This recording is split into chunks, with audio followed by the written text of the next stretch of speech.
അപ്പോൾ ആദ്യം തന്നെ പറയട്ടെ, രാഹുൽ മാങ്കൂട്ടത്തിനെയും അതുപോലെ കെ സുധാകരനെയൊക്കെ പിന്തുണയ്ക്കുന്ന ആളുകൾ അവർ മത്സരിക്കണം എന്ന് ആഗ്രഹിച്ച് എത്ര ആളുകളുണ്ട് എന്നറിയാനാണ് ഒന്ന് ലൈക്ക് ചെയ്തേക്കണേ. അങ്ങനെ രാഹുൽ മാങ്കൂട്ടത്തിനും സീറ്റില്ല, കെ സുധാകരനും സീറ്റില്ല. കെ സുധാകരൻ കഴിഞ്ഞ ദിവസം വരെ നല്ല രീതിയിൽ പിടിച്ചു നോക്കി. അവസാനം പാർട്ടി പറയുന്നതിനോട് യോജിച്ച് താൻ മത്സരിക്കാതെ മാറി നിൽക്കേണ്ട ഒരവസ്ഥയാണ് കെ സുധാകരൻ ഉണ്ടായത്. പാർട്ടി പ്രസ്ഥാനത്തിനാണെന്ന് ഞാൻ പറയത്തില്ല, പക്ഷേ ഈ ഒരു പ്രസ്ഥാനത്തിലുള്ള ചില ആളുകളുടെ പിടിവാശിക്ക് വേണ്ടിയിട്ട്, ചില ആളുകളുടെ സ്വാർത്ഥ താല്പര്യങ്ങൾക്ക് വേണ്ടിയിട്ട് മാത്രമാണ് ഇപ്പം കെ സുധാകരൻ കണ്ണൂർ മത്സരിക്കാത്തത്, കെ സുധാകരനെ മത്സരിപ്പിക്കാത്തത്. അല്ലെങ്കിൽ പുള്ളി മത്സരിച്ചേനെ, അത് വേറെ കാര്യം.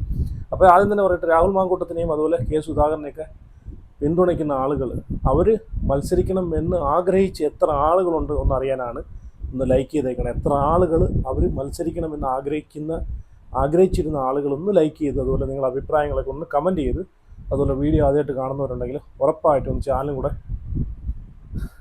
സബ്സ്ക്രൈബ് ചെയ്ത് വെച്ചേക്കണേ. നമ്മളെ ക്യാമറ പോയേനെ കൈ തട്ടിയിട്ട്. അപ്പം കഴിഞ്ഞ ദിവസം ഞാനൊരു വീഡിയോ ഇട്ടിട്ടുണ്ടായിരുന്നു, കെ സുധാകരൻ സ്വതന്ത്രനായിട്ട് നിൽക്കുമെന്ന്. അപ്പം അതിനൊരു ക്ലാരിറ്റി വരുത്താനാണ് ഈ ഒരു വീഡിയോ. അപ്പം സംഭവം എന്താണെന്ന് വെച്ച് കഴിഞ്ഞാൽ, ഇപ്പോൾ ഒരുപാട് ആളുകൾ ചോദിക്കുന്നുണ്ട്, നിങ്ങൾ പറഞ്ഞല്ലോ കെ സുധാകരൻ സ്വതന്ത്രനായിട്ട് നിൽക്കും, കെ സുധാകരൻ ഇപ്പം മത്സരിക്കുന്നില്ലെന്ന് പറഞ്ഞ് കാണിക്കുന്നുണ്ടല്ലോ എന്ന്.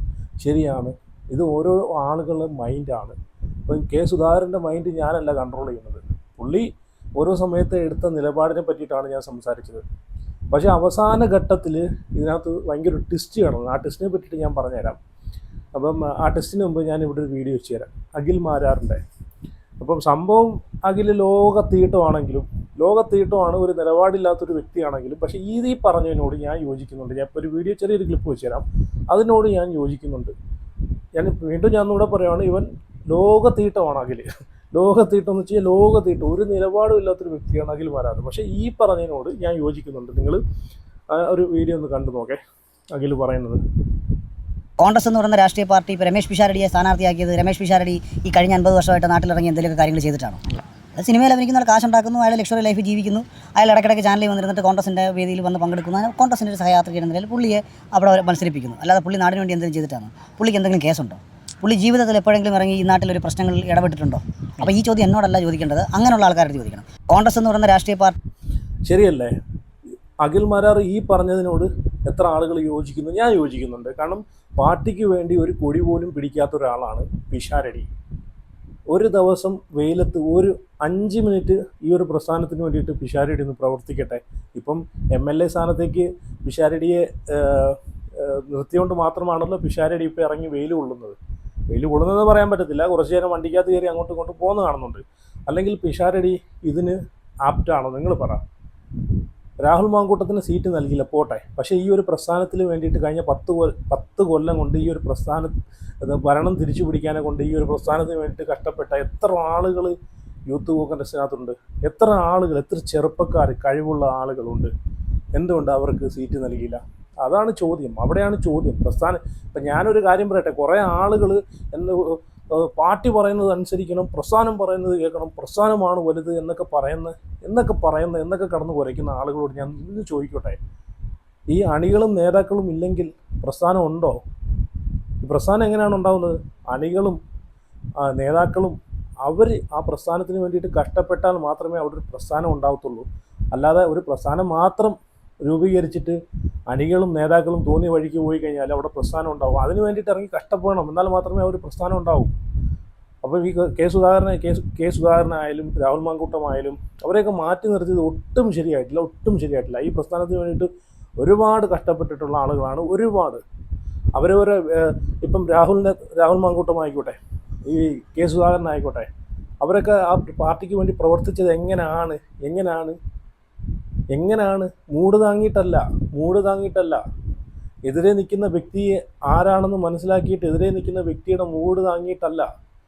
ഏത് നിമിഷവും താൻ പറയുന്നതിന് തിരിച്ചടി ഉണ്ടാവും എന്ന് നല്ല ബോധ്യത്തോടു കൂടിയാണ് ഓരോ കാര്യങ്ങളും ഈ പ്രസ്ഥാനത്തിന് വേണ്ടി ചെയ്തിട്ടുള്ളത്.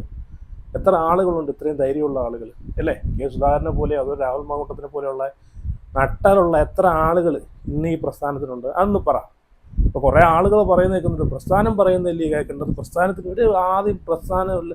ഇപ്പോൾ ഈ അണികളും പ്രസ്ഥാനത്തിന് വേണ്ടിയിട്ട് കഷ്ടപ്പെടുന്ന നേതാക്കളും ഉണ്ടെങ്കിൽ ഈ പ്രസ്ഥാനമുള്ളൂ.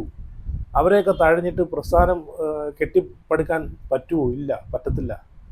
എല്ലാവരും കൂടെ ചേരുന്നതാണ് ഒരു പ്രസ്ഥാനം, അതാദ്യം മനസ്സിലാക്കുക. സ്വാഭാവികമായിട്ട് മനുഷ്യരാണ്, തെറ്റുകൾ സംഭവിക്കും. ആ തെറ്റുകളൊക്കെ തിരുത്തി അവരെ തിരിച്ചു കൊണ്ടുവരാൻ ശ്രമിക്കുക. അവിടെയാണ് വിജയം ഉണ്ടാകുന്നത്.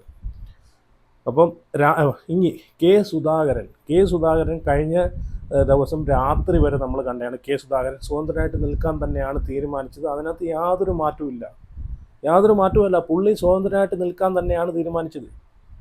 പക്ഷേ അവസാന സമയത്ത് ട്വിസ്റ്റ് എന്ന് പറഞ്ഞു കഴിഞ്ഞാൽ രാഹുൽ മാങ്കൂട്ടം കെ സുധാകരനെ വിളിച്ച് ഒരുപാട് സംസാരിച്ചു. അതിൻ്റെ ഏറ്റവും വലിയൊരു എക്സാമ്പിളാണ് കെ സുധാകരൻ മത്സരിക്കുന്നില്ല, പാർട്ടി പറയുന്നത് തീരുമാനിക്കുമെന്ന് കെ സുധാകരൻ പറയുന്നതിന് തൊട്ട് മുന്നെയാണ് രാഹുൽ മാങ്കൂട്ടം, ഏകദേശം 1 മണിക്കൂറിന് മുന്നെയാണ് രാഹുൽ ഒരു പോസ്റ്റ് ഇടുന്നത്.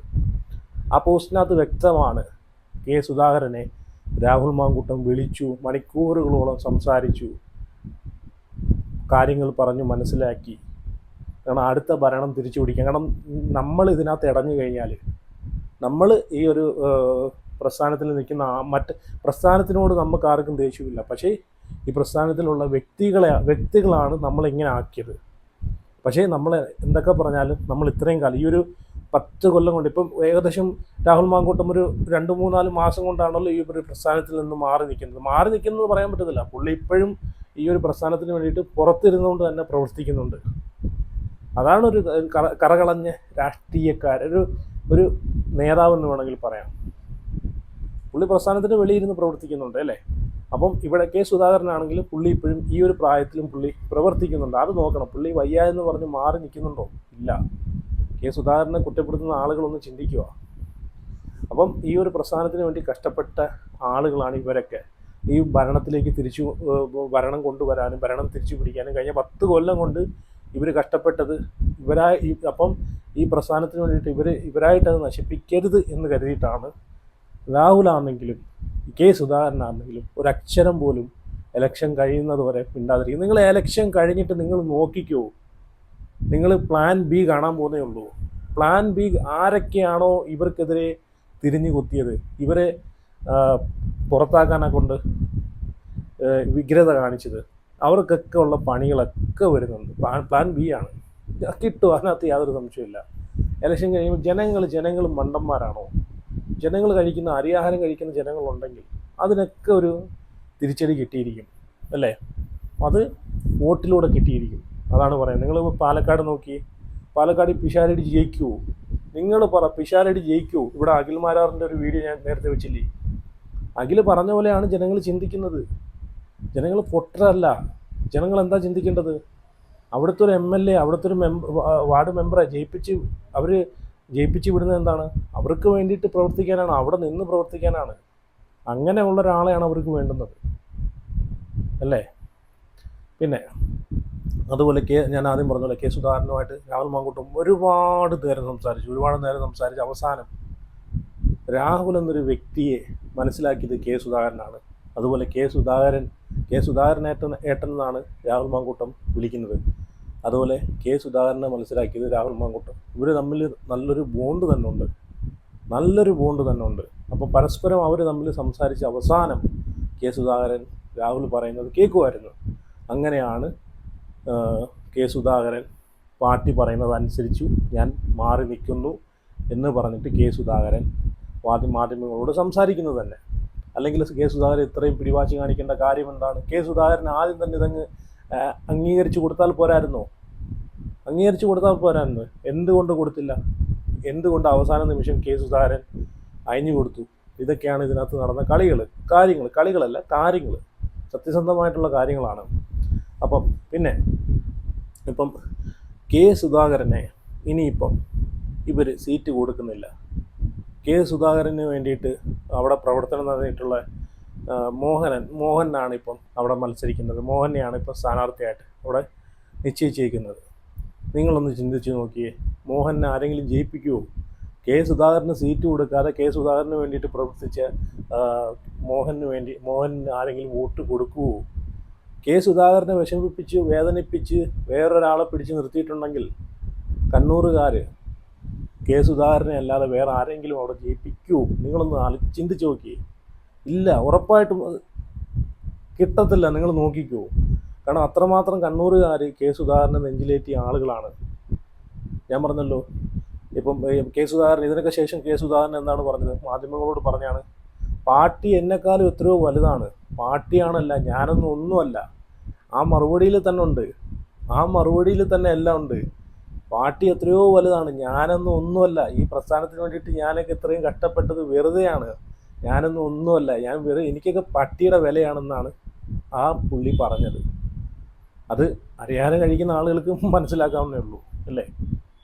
അപ്പം ഞാൻ ആദ്യം പറഞ്ഞ പോലെ അണികളും നേതാക്കളും ഉണ്ടെങ്കിലേ പ്രസ്ഥാനമുള്ളൂ. അതാദ്യം മനസ്സിലാക്കുക.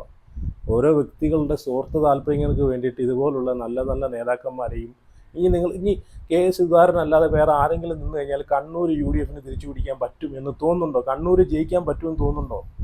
ഇല്ല, ജയിക്കത്തില്ല. അതങ്ങനാണ്. ഇനി ഞാനിവിടെ കെ സുധാകരനുമായിട്ട് ബന്ധപ്പെട്ട് കെ സുധാകരൻ ഒരു വാർത്ത ഞാൻ ഇവിടെ വെച്ച് തരാം, നിങ്ങളൊന്ന് കണ്ടുപോകെ.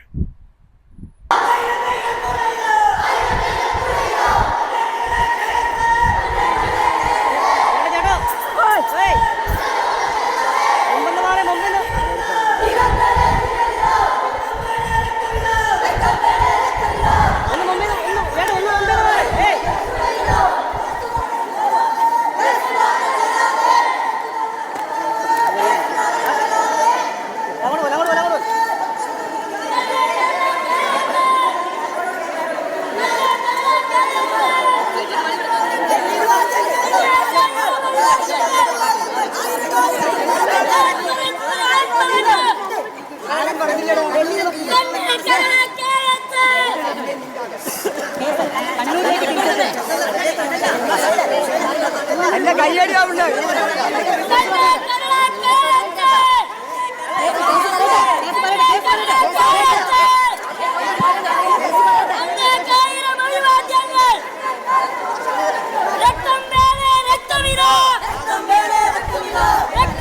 ഓക്കെ, കണ്ടല്ലോ. ഇനി ഞാനിവിടെ അതിനൊക്കെ ശേഷം കെ സുധാകരൻ വാർത്താ മാധ്യമങ്ങളെ കണ്ടതിന് ശേഷം കെ സുധാകരൻ ഞാൻ പാർട്ടി പറയുന്നത് അനുസരിക്കും, പാർട്ടിയാണ് വലുത്, ഞാനൊന്നൊന്നുമല്ല എന്ന് പറഞ്ഞതിന് ശേഷം രാഹുൽ ആ ഒരു പോസ്റ്റ് ഫേസ്ബുക്കിനകത്ത് പങ്കുവച്ചിട്ടുണ്ട്. അതിനകത്ത് രാഹുൽ ഇട്ടേക്കുന്ന ക്യാപ്ഷൻ എന്ന് വെച്ച് കഴിഞ്ഞാൽ പാർട്ടിക്കാരൻ എന്ന് പറഞ്ഞിട്ട് കെ സുധാകരൻ പറയുന്ന ആ ഒരു ഡയലോഗും കൂടെ വെച്ചിട്ടുണ്ട്. അപ്പം അതിൽ നിന്ന് തന്നെ നമുക്ക് മനസ്സിലാക്കാം, എല്ലാം ഉണ്ട്, അതിൽ തന്നെ എല്ലാം ഉണ്ട്. അതിനകത്ത് കെ സുധാകരൻ പറയുന്നത് നിങ്ങളൊന്ന് കണ്ടു നോക്കാം. രാഹുൽ ഷെയർ ചെയ്തേക്കുന്ന പോസ്റ്റാണ്, അത് ഞാനിവിടെ നിന്ന് വെച്ച് തരാം. പാർട്ടി തുടരാണ്ട് പിന്നെ ഞാനെവിടെ കൊണ്ട് സ്ഥാനാർത്ഥിത്വം നിഷേധിച്ചത് കൊണ്ട് പാർട്ടിയിലകത്ത് നിഷേധിച്ചിട്ടില്ലല്ലോ, പാർട്ടിയിൽ നിന്ന് പുറത്തൊന്നും ആക്കിയിട്ടില്ലല്ലോ. ആക്കിയോ? അതില്ല, അങ്ങനെയൊന്നുമില്ല. ഇല്ല, മത്സരിക്കില്ല, സ്വതന്ത്രമായി മത്സരിക്കില്ല. പാർട്ടിയുടെ അംഗീകാരം കിട്ടുമെങ്കിൽ മത്സരിക്കും, ഇല്ലെങ്കിൽ ഇല്ല. വെല്ലുവിളിക്കാനൊന്നും ഞാനില്ല. പാർട്ടി എത്രയോ വലുതാണ്, പാർട്ടി എത്രയോ വലുതാണ്, ഞാൻ എത്രയോ ചെറുതാണ്. ഞാൻ എന്ത് പാർട്ടിയെ വെല്ലുവിളിക്കാനാണ്? അതെ, ഞാൻ പാർട്ടിക്ക് വിധേയമായി നിൽക്കാൻ തന്നെയാണ് എന്റെ തീരുമാനം. അതനുസരിച്ച് മുൻപോട്ട് ഞാൻ പോകും. അപ്പം രാഹുൽ മാങ്കൂട്ടത്തിൻ്റെ ഒരു കെ സുധാകരനെ വിളിച്ച് കുറച്ച് കാര്യങ്ങളൊക്കെ സംസാരിച്ചതിന് ശേഷമാണ് ഇങ്ങനൊരു സംഭവം ഉണ്ടായത്. അപ്പം എന്തായാലും അതിനകത്ത് സുധാകരൻ പറയുന്നുണ്ട്, ഞാനൊന്നൊന്നുമല്ല, എന്നെക്കാലൊക്കെ ഒരുപാട് വലുതാണ്. ശരിയാണ്, പാർട്ടിയാണെല്ലാം, പ്രസ്ഥാനമാണെല്ലാം. പക്ഷേ അണികളും നേതാക്കളും ഉണ്ടെങ്കിലേ ആ ഒരു പ്രസ്ഥാനം ഉള്ളൂ, ആ പ്രസ്ഥാനത്തിന് വളർച്ചയുള്ളൂ. അതിവിടെ കെ സുധാകരൻ അത് പറയാതെ നമ്മളത് ഡയറക്റ്റ് പറയാതെ തന്നെ ഇൻഡയറക്റ്റായിട്ട് നമ്മളെ ചിന്തിപ്പിക്കുന്ന രീതിയിലാണ് കെ സുധാകരൻ അവിടെ പറയുന്നത്. രാഹുൽ മാങ്കൂട്ടവും ഷെയർ ചെയ്യുന്നുണ്ട്. അത് അറിയാതെ കഴിക്കുന്ന ആളുകൾക്ക് അത് മനസ്സിലാക്കാവുന്നേ ഉള്ളൂ. എന്താണ് പറയുന്നത്? എന്നെക്കാലമൊക്കെ എത്രയോ മേളിലാണ് പാർട്ടി, ഞാനൊന്നും ഒന്നും അല്ല എന്ന് പറയുമല്ലോ. ആ ഒരു സംഗതിയാണ് ഇവിടെ മനസ്സിലാക്കാൻ സാധിക്കുന്നത്. ഇനി ഞാൻ ആ രാഹുലിൻ്റെ പോസ്റ്റ് ഒന്നും കൂടെ ഞാൻ പങ്കുവയ്ക്കാം. കാരണം രാഹുൽ വിളിച്ച് സംസാരിച്ച് കെ സുധാകരനെ അന്വയിപ്പിച്ചതിന് ശേഷമാണ്. കാരണം അപ്പോഴും ഇവർ ആഗ്രഹിക്കുന്ന എന്താണ്? രാഹുൽ മാങ്കൂട്ടം ആഗ്രഹിക്കുന്ന എന്താണ്? കഴിഞ്ഞ 10 വർഷം ഭരണം തിരിച്ചു പിടിക്കാനാണ് ഇവർ ഇത്രയും കഷ്ടപ്പെട്ടത്, അല്ലേ? ഈ ഒരു പാർട്ടിക്ക് വേണ്ടിയിട്ട് ഇത്രയും പോരാടിയത്. അപ്പം ഞങ്ങൾ കാരണം അത് നഷ്ടപ്പെടരുത്. കാരണം ഇവർ രണ്ടും മാറി നിന്ന് കഴിഞ്ഞാൽ, ഇവർ രണ്ടും ഇടഞ്ഞു നിന്ന് കഴിഞ്ഞാൽ, പാർട്ടിക്ക് ഇടഞ്ഞു നിന്ന് കഴിഞ്ഞാൽ UDF അധികാരത്തിൽ വരാൻ പറ്റുമെന്ന് തോന്നുന്നുണ്ടോ? ലോക റെക്കോർഡ് തോൽവിയായിരിക്കും. നിങ്ങളൊന്ന് ആലോചിച്ച് നോക്കിയാൽ കെ സുധാകരൻ, രാഹുൽ മാങ്കൂട്ടം ഇവരെയൊക്കെ പിന്തുണയ്ക്കുന്ന എത്ര ആളുകളുണ്ടെന്ന് ആലോചിച്ച് നോക്കി, എത്ര ആളുകളുണ്ട്. അപ്പം ഇവരപ്പോഴും നോക്കിയത് പ്രസ്ഥാനത്തെയാണ്. ഈ പ്രസ്ഥാനത്തിൽ നിന്ന് കുത്തിത്തിരിപ്പുണ്ടാക്കുന്ന നാറികളെയല്ല, കുത്തിത്തിരിപ്പുണ്ടാക്കുന്ന സ്വാർത്ഥതയ്ക്ക് വേണ്ടിയിട്ട്, മുഖ്യമന്ത്രി കസേരയ്ക്ക് വേണ്ടിയിട്ട് കുത്തിത്തിരിപ്പുണ്ടാക്കുന്ന ആളുകളോടല്ല ഇവർ ഇത് കാണിച്ചത്. ആളുകളോടല്ല ഇവർ കാണിച്ചത്, പാർട്ടിയോടാണ് ഇവർ ഇവരൊരു നമ്മൾ പറയുമല്ലോ, ഒരു നീതി പുലർത്തുക എന്നൊക്കെ പറയുമല്ലോ, പാർട്ടിയോടാണ് ഇവർ നീതി പുലർത്തിയത്. അപ്പോഴാണ് ഇവരെ ഒരു രാഷ്ട്രീയക്കാരെന്ന നിലയ്ക്ക്, രാഷ്ട്രീയ നേതാക്കൾ എന്ന നിലയ്ക്ക് ഇവരിൽ നമ്മൾ കാണേണ്ട ഒരു വലിയൊരു കാര്യം. ആ ഒരു പ്രസ്ഥാനം കയറി വരട്ടെ, പ്രസ്ഥാനത്തിലുള്ള ഇതുപോലുള്ള തീട്ടങ്ങൾ എന്നാലും അവർക്ക് തിരിച്ചടി കിട്ടും, അതിനകത്ത് യാതൊരു സംശയമില്ലെന്ന് അവർക്ക് നല്ലപോലെ അറിയാം. എന്നാലും അതിനൊക്കെ കർമ്മം എന്നൊരു സാധനമുണ്ട്, അത് കിട്ടിയിരിക്കും.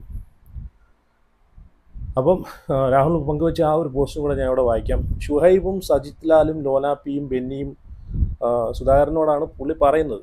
ദാസനും വസന്തനും തൊട്ട് കണ്ണൂരിൽ മാത്രം എത്രയോ മനുഷ്യർ കോൺഗ്രസിൻ്റെ മൂവർണ്ണക്കൊടി പിടിച്ചതിൻ്റെ പേരിൽ രക്തം തേവി ജീവൻ വെടിഞ്ഞാണ് ഈ പ്രസ്ഥാനത്തിന് ജീവൻ നൽകിയത്. കണ്ണൂരിലെ ആ രക്തസാക്ഷികളുടെ നേതാവാണ് പ്രിയപ്പെട്ട സുധാകരേട്ടൻ. ആ രക്തസാക്ഷികളുടെ മാത്രമല്ല, കേരളത്തിലെ ഉശിരുള്ള പ്രവർത്തകരുടെ ഊർജ്ജമാണ് നിങ്ങൾ. കണ്ണൂർ MLA എന്നല്ല, കേരള മുഖ്യമന്ത്രി എന്നത് പോലും കേവലം പദവികൾ മാത്രമാണ്. അതിലൊക്കെ എത്രയോ വലിപ്പമുള്ള സ്ഥാനത്താണ് പ്രിയ KS നിങ്ങൾ ഇന്ന് ഇരിക്കുന്നത്. ഇതൊക്കെ മനസ്സിലാക്കാൻ സാധിക്കുമായിരുന്നെങ്കിൽ ഇന്ന് ഈ KSനെ കണ്ണൂരിൽ നിന്ന് മത്സരിപ്പിക്കത്തില്ല, അല്ലെങ്കിൽ കണ്ണൂർ സീറ്റ് നൽകത്തില്ല എന്ന് പറഞ്ഞ് മറ്റുള്ള ആളുകൾ വാശി പിടിക്കുമോ? ഇവർക്കൊന്നും ഇതൊന്നും മനസ്സിലായിട്ടില്ല. മനസ്സിലാവാത്തതിൻ്റെ അല്ല, KS എന്നൊരു വ്യക്തി കണ്ണൂർ പുള്ളി ചെയ്തിട്ടുള്ള ത്യാഗങ്ങളൊന്നും ഇവരൊക്കെ വെറും പുല്ല് വിലയ്ക്കാണ് എടുത്തിട്ടുള്ളത്.